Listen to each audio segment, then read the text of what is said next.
Welcome to Key Conversations, a Making It in the Music Business podcast. My goal for this podcast is to help you learn from these conversations with both experts and working musicians and serve as a guide to assist your career in the process. I'm your host, Cheryl B. Engelhardt. Let's get going. Today is our last episode of season 3, and I'm so happy to be spending it with Matthew Mayer, who is an amazing musician, piano player extraordinaire, just came out with Beautiful You, which debuted #1 on the Billboard New Age chart. So Matthew, you're like famous in my eyes, so thank you for being here. Well, you're famous in mine, and it's an honor to be here. So thank you for having me. I'm a big fan of yours. And when you wrote to invite me on your podcast, I was like, awesome. Would love to be here. So thanks so much for having me. This is awesome. So first of all, for anyone that's listening, Matthew Mayer, that's MAYER.com, as you got to go there and like listen to all this music. And he hangs out on Twitter at Mayer Solo Piano.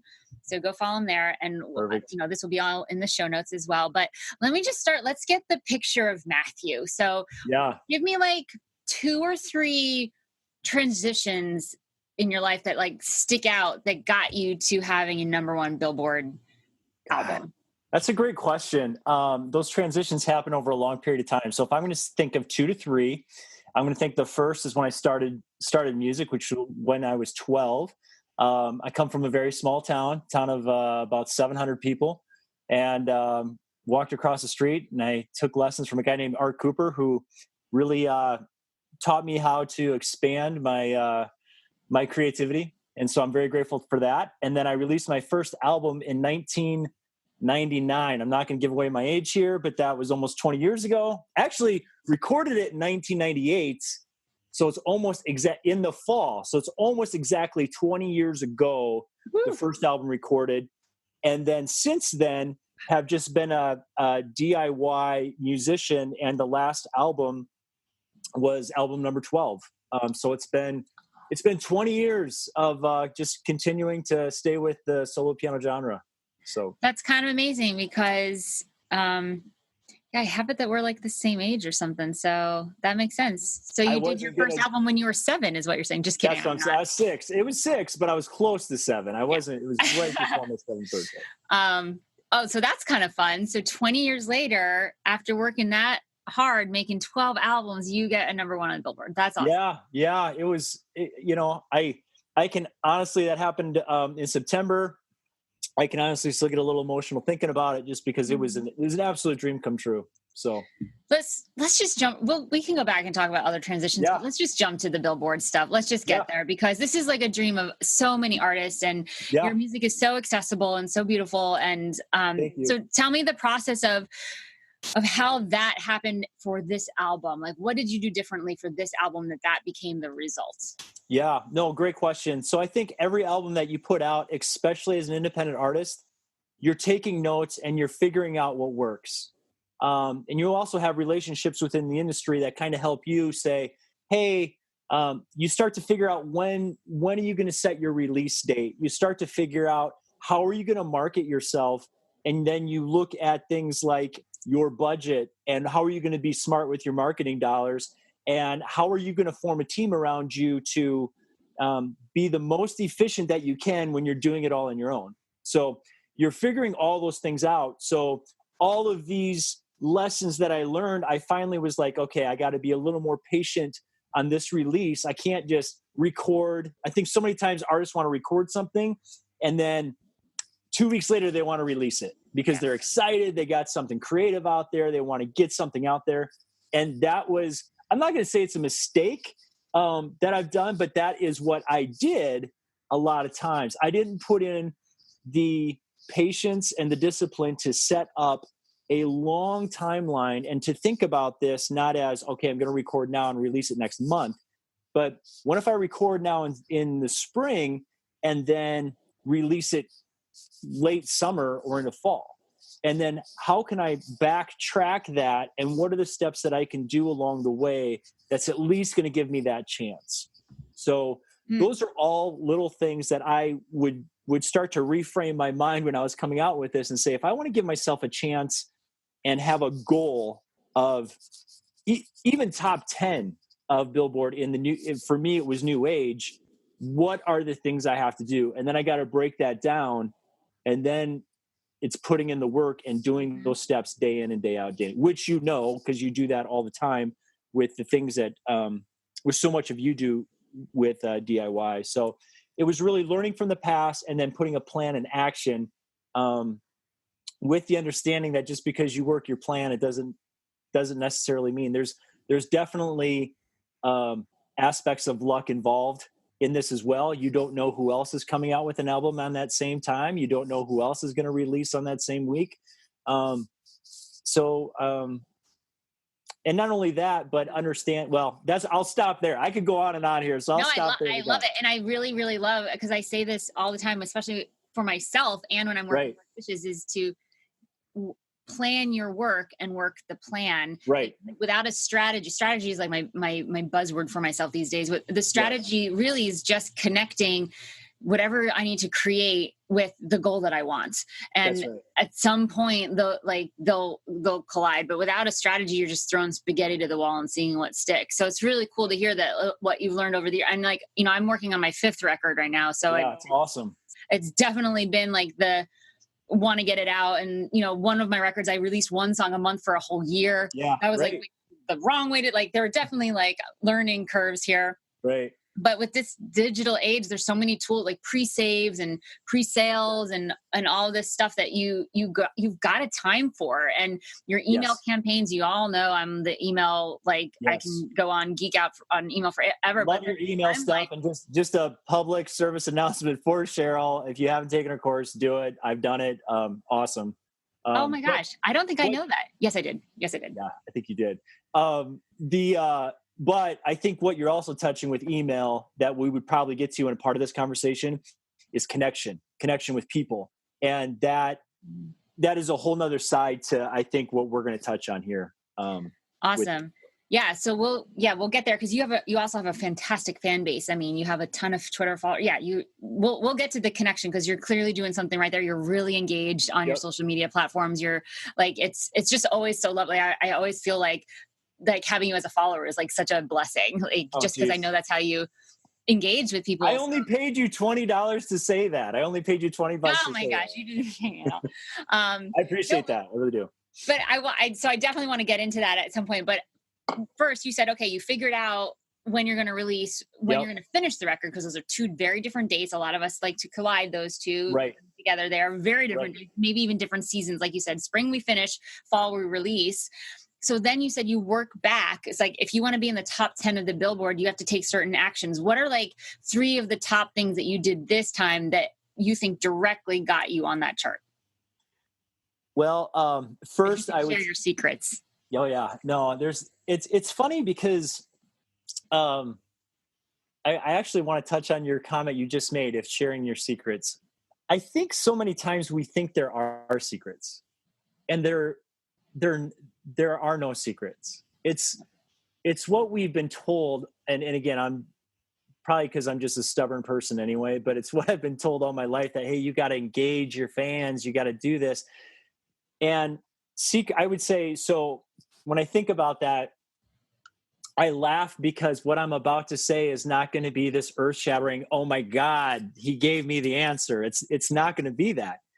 I rewind it to the fact that I took time to really look at all of the people, and I mean all of the people that have supported me since 1999, since the days at the University of South Dakota, since the day, and a lot of them came from my town. So a lot of them right there, there's 7, if you think about it, if you think about the power of, I want to write a book someday that says, congratulations, you're so lucky you came from a small town. Because so many times it's looked at like a disadvantage. And I'm so many people supported me. So, one of my very best friends since I was 4, he helped me campaign with Beautiful You and we did t-shirts. We had a message out there. We had, wait, just so you know, for people that are listening to this instead of watching the video, which you can watch at indekey.co/325, he's pointing to a monkey behind him that has a t-shirt that says Beautiful You. I think that's a very important point we need to make. Okay, carry on. Well, I can't quite reach him, but I would have reached him. But yes, you're right. That's Steve. And he's wearing the Beautiful You shirt. Yes. Hashtag Beautiful You. Check it out. But so carry on. Your friend helped you, like. Yeah, my friend helped me get a campaign, and then other friends came together and be like, "Oh yeah," like. But I had to ask, and I had to be okay with saying, "Hey, will you help me on this? Like, I need you to. If you like this music, I would be honored if you would wear this shirt." I can't tell you how many free shirts I gave out, but then all of a sudden, people were wearing these shirts from my hometown. People that used to live in my hometown, they're wearing them where they lived in San Diego, Colorado, and all that stuff. And now all of a sudden, you've got this campaign of more than just the music. Like, I would like to say that again, as a musician, I would love to say like, oh my God, that was just the best music ever that you're going to hear. But the reality is there's a lot other better music out there. But the reality is I had support from other people. The reality is that it was other people that really got me. So going back to your connection, and again, one of the non-earth shattering things I'm going to say is you have to take all those relationships that you've built, and you cannot be afraid to go back and reach out to them and say, hey, it would mean the world to me if you would share this, or email them. There was several people, because I had actually got the physical albums before the release date through, and I go through CD Baby, and that's where, again, Cheryl spoke at the CD Baby conference in Nashville in August. But I would actually, to my friends, I would actually give them a free album and say, if you like this, if you listen to it and if you like it, just please share it. Please share it on social media. Please comment on it. It would mean the world. And I think I'm a little different that way because I've given away a lot of things. I've given my music away a lot in the return of, hey, I need you to help me out here. I need you to help me make connection with your friends. And that started months before the release even happened. So, yeah, of course. So building that momentum, and then another thing I did different was I was telling a lot of people what I wanted to do. I was telling people what my goal was. I was saying, hey, I'm an independent musician. To try to get on top 10 Billboard, here's what I can do.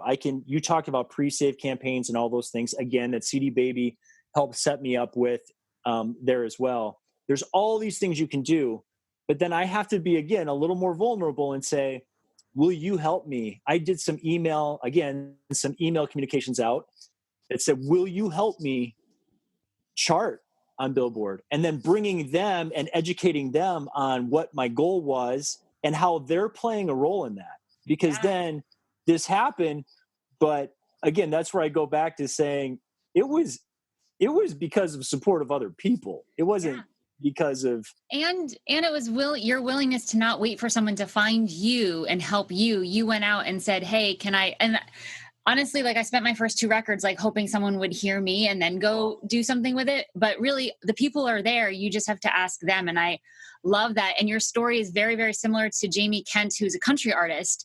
And he was in season 1. Go back and listen to his interview. He said, for 6 months, will you?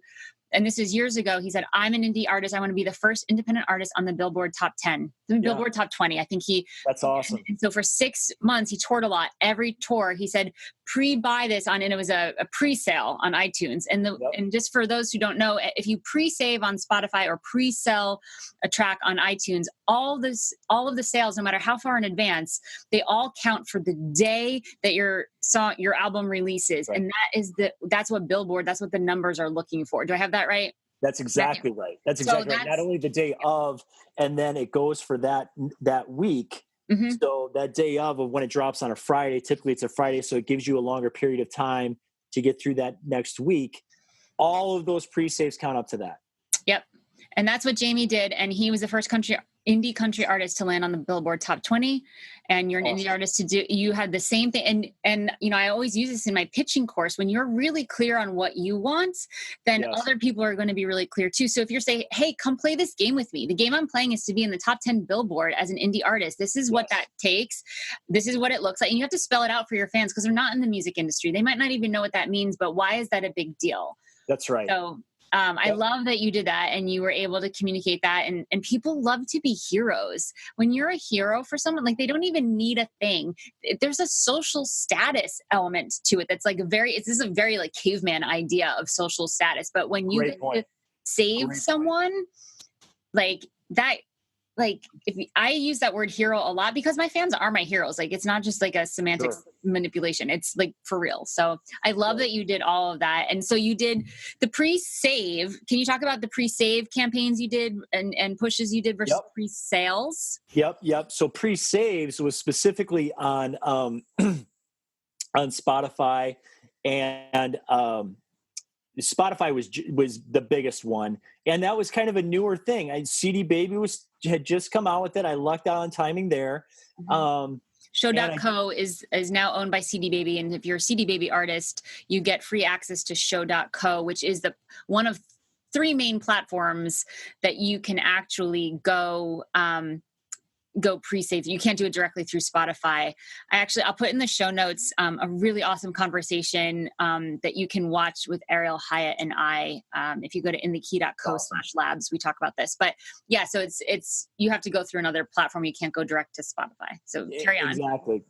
No, I'm glad you explained that a lot better than I did, because that's great. I was still figuring all these things out, and Show.co. So at the conference that you spoke at in August, I took advantage of the CD Baby office hours, and I went in and I was like, hey, I need you to just check my stuff out here. Do I have everything set up right? You know, I was having some issues getting it set up, and they were great. They set me up with Show.co. I blasted that out. And so I'm doing pre-saves. I'm doing pre-sales through sites like Amazon or Apple iTunes, and really getting the word out. And again, doing it in a way that's saying, I need your help. And not saying that in a begging way, but saying in a way that, here again, what you just said, my goal is X. Can you help me get there? Yeah. And without that, and telling them the full story that as an independent artist, you know, who you're just talking about, as an independent artist, to have a chance at this, these are the things I want to do, and I can't do them without you. So I love what you said about your fans. They truly are, you know, I think so many times if people say, well, I want to thank my fans, that if you take it down to the personal level, that is who gets you, who keeps your career going and who gets you to those goals. So. Yeah. It's so exciting talking to you. It just makes it feel so possible.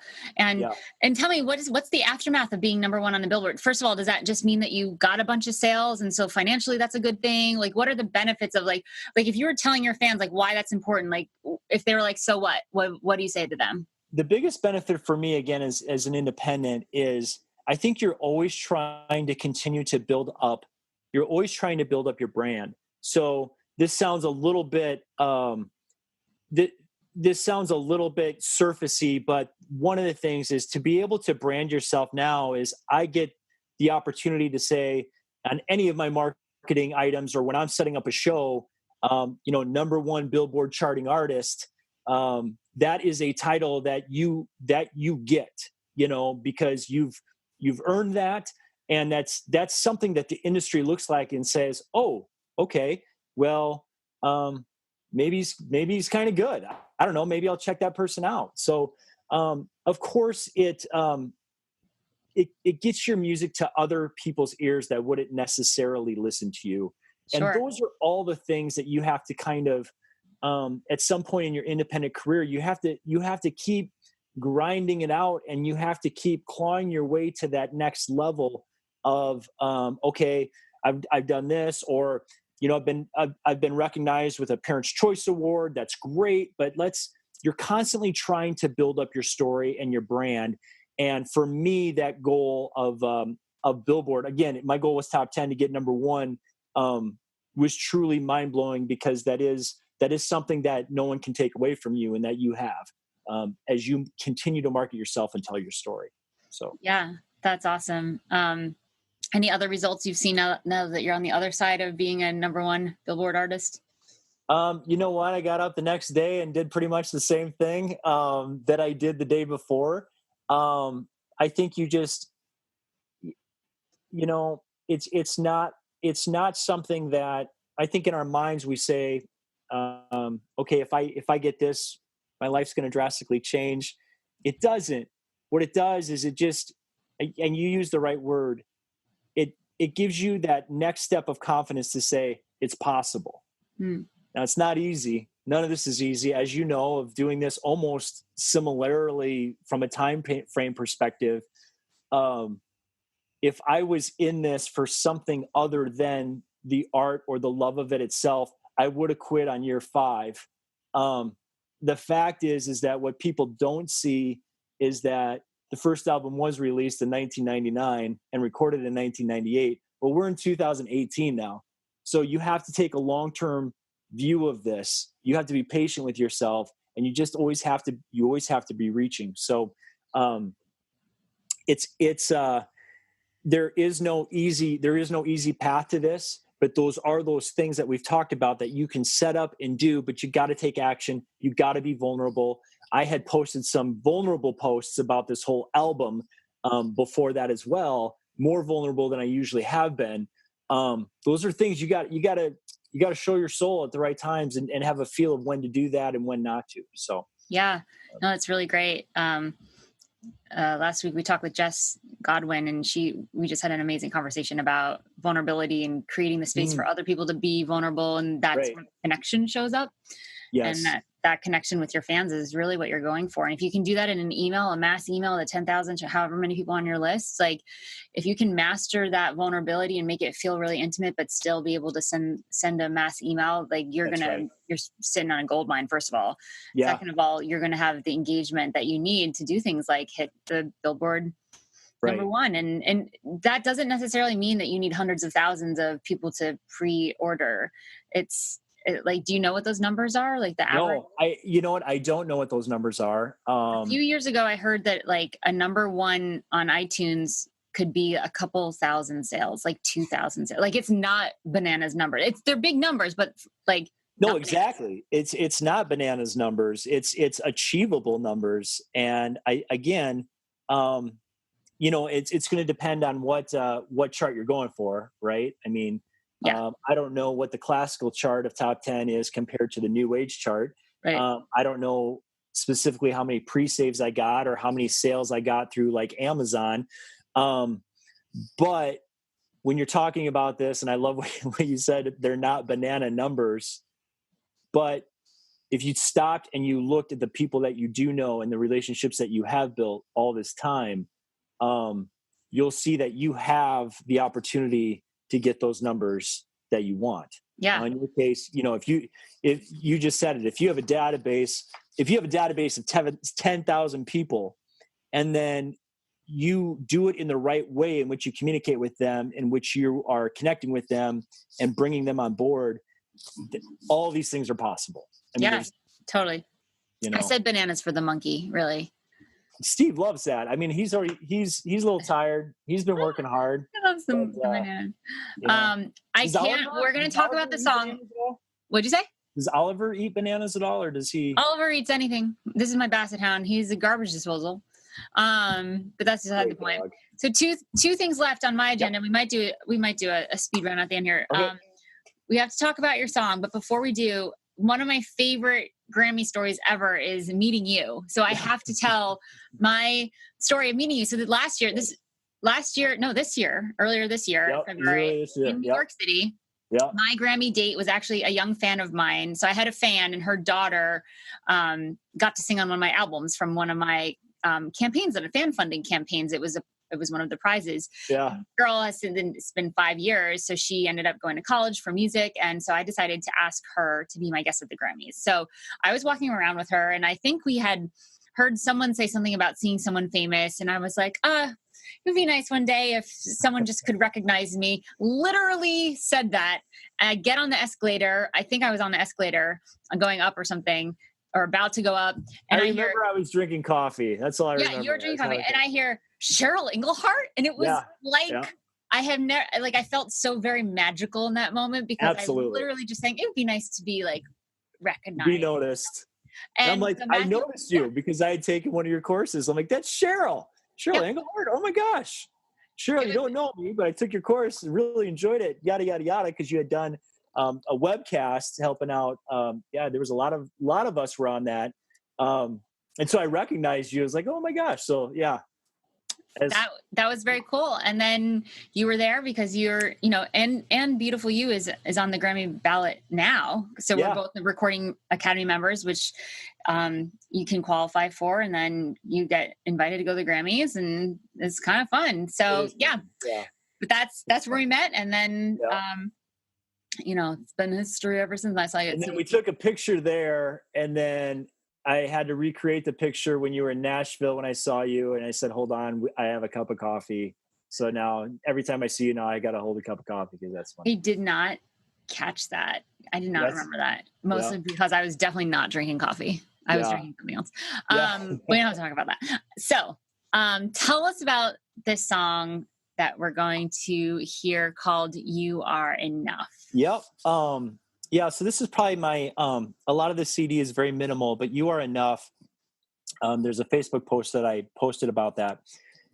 It's really about the message of you are beautiful just as you are.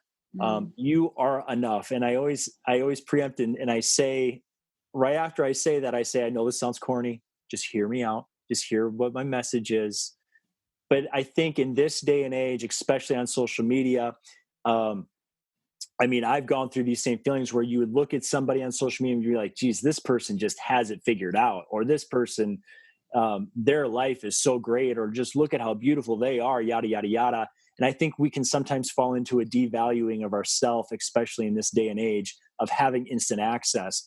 And what this song is, and really what this whole album is about, is really a self-love and a self-actualization and a way to hand a flower to say, hey, I know you're busy.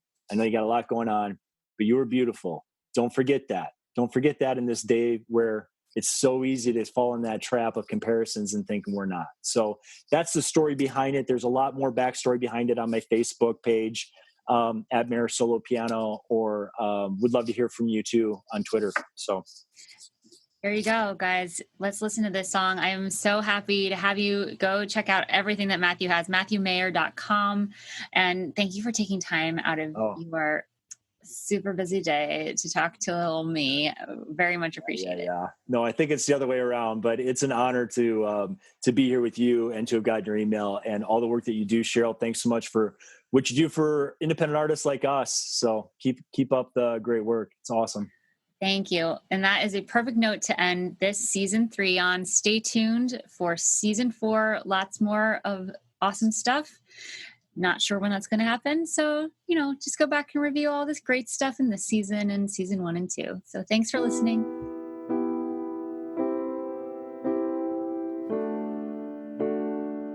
Please don't forget to rate, like, and subscribe on iTunes, Stitcher Radio, and YouTube if you like this podcast. Musicians like you keep me inspired and motivated. And for doing that, I'm offering you my Mastering Email 12-page workbook. It's packed with valuable exercises and information to get clear on implementing and mastering your email list strategy. This will help you figure out the best kind of platform for your specific goals, including a 7-step process to build, grow, engage, and monetize your list, all while feeling authentic and on brand with your music. Get your Mastering Email workbook at inthekey.co/masteringemail. Thank you for listening, and I'll see you next time on Key Conversations. The theme song on this podcast was provided by yours truly. If you're interested to find out more about my composing and songwriting projects, go to inthekey.co/Cheryl. If you're a musician looking to get some real results for your music career, then head to inthekey.co/results, where I've created a bunch of different kinds of resources just for you. Key Conversations is sponsored in part by Bandzoogle. They make it easy to build a beautiful website for your music. Their step-by-step system gets you online in minutes, and you can choose from hundreds of mobile-friendly themes and customize them with their point-and-click editor. All of the features you can imagine for a possible website are built in. So, because you're a Key Conversations podcast listener, you get a special month free trial plus 15% off if you do decide to sign up. Just for you. Go to inthekey.co/make-a-site to get the offer.